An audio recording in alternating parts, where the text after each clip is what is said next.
The wildlife park in the Cotswolds, and some of the cars that you can see behind me just now are in fact going to be there, joining about 200 others. That strange looking car going through now, the two wheels at the front and one at the back, is known as a Messerschmitt because it's been modelled on the old Messerschmitt planes. It was in fact modelled just after the Second World War in Germany. You can also see the Bond cars going through, one of the few British-made cars, and the little Isetta, which was the car that I arrived in today. Well, the man who's the information officer for this rally on Sunday is Mike Ayres.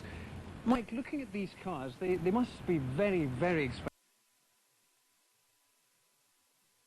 Like this. No, this is quite a cheap man's hobby, really. They're relatively inexpensive, at the moment, of course.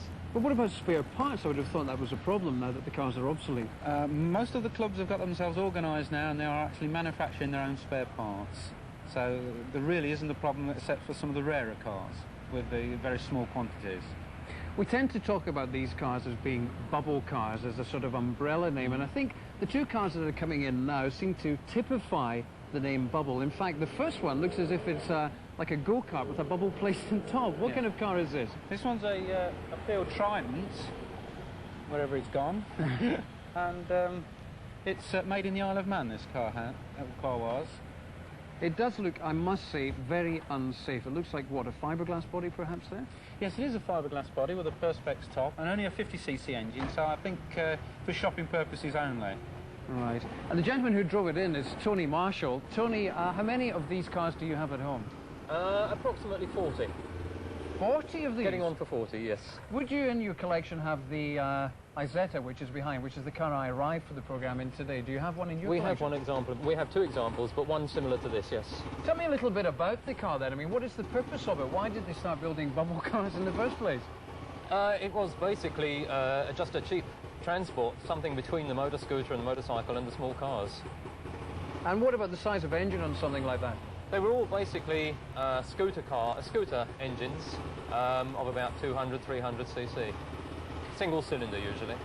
Isetta is below 300, right? Yes, yes. As Helen Drive coming in now, Mike, is even more unusual looking, and this is called a Messerschmitt. Now, why? Well, it was made in the Messerschmitt factory, in fact, in Germany.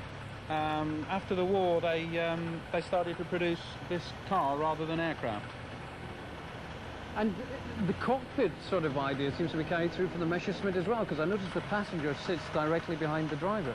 Yes, I think actually it was more based on a scooter, where the principle was to sit behind behind the driver, and of course they've added the third wheel to make it more stable. Talking of stability, I mean, if you're driving that up a motorway and a big juggernaut overtakes you, what are your chances of surviving? Well, they're very, very stable vehicles, very, very stable indeed.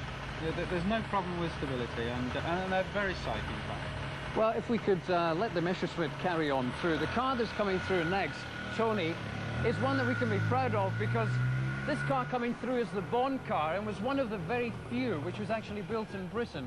Yeah? Yes, there were several built in Britain, several different makes, but this was probably the most successful of the genuine micro cars, yes. Why was it so successful?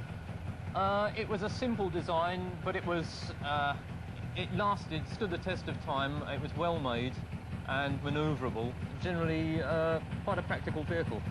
I noticed it's slightly ahead of its time in that it's a convertible already. I mean, that seems to be the in thing at the moment, isn't it, the convertible model? It is. It was done on these models purely to keep the weight down. It was lighter that way than having a steel body and a steel roof. Well, Mike here has a model which Stan, one of the members who's coming along on Sunday, has made. And I think if we look close up there, you can see that the engine is attached, in fact, to the front wheel. What problems does that cause, Tony? The only problems really are very heavy steering, particularly at slow speeds.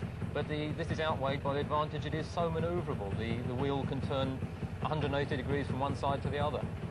And if the camera can pick up the back of the model here, Stan has made it so intricate that in fact you can move the seats forward, and that is the way into the boot. This boot doesn't actually open from the back. On this model, yes. The later ones did have an opening boot at the back. Right. Well, Mike, how much would something like this have cost in its state to buy? Today or no, in its state, in when its it was first brought out. I wouldn't be quite sure on that, but Tony would certainly know. I would think between £300 and £400 when they were new. Yes, I think most cars. they were nearly all about that sort of figure. Yeah, that's right. Does it now have a curiosity value where, in fact, it's appreciated in price because it's so antique? They did. They dropped to virtually rock bottom. You couldn't give them away at one stage, but now they are on the up. Yes, the enthusiasts don't really go along with this too much. We buy cars to keep rather than to sell, so the value of them doesn't come into it too much. You've got this rally on Sunday, and it's the 10th in your series. Yes. As the founder of the rally, what were your initial aspirations for the rally, and has it lived up to it? It's more than lived up to it, yes. My aim in the beginning was to give everyone a good time, to get the cars all together, to see the different makes together, and for everyone to have a good time. But it's grown in every aspect now, bigger and better than I had dreamed. Is it a peculiarly British pursuit to look after microcars, do you think, Mike? No, in fact, our continental friends often come over. In fact, we expect at least a few Germans and a few Dutch people, and possibly some Swedes. And do they have rallies themselves abroad that you would go to? And if so, what is our standing in the world then when it comes to things like this? Well, in fact, I went to the German rally in Sturi this year, along with both of our cars, and there was approximately 250 cars there. So they have a rally very similar to ours, with a similar sort of number of vehicles arriving. Well, as we wind up now, would you tell me just again briefly what is happening on Sunday, what you hope that the cars will be doing on Sunday? Well, we park all the cars so that the visitors can look at them and discuss things with their owners. We do have some very small competitions, so people can actually see them moving and hear them moving, of course, which is quite important. And at the end of the day, we'll have a prize giving for the best cars and so on and so forth. Tony and Mike, thank you very much indeed for coming in. Sorry, Tony, you want to say I was just going to add to what Mike was saying, that we all feel, I think, that the cars are best used. We don't have them there and just use them as museum pieces. We prefer to use them.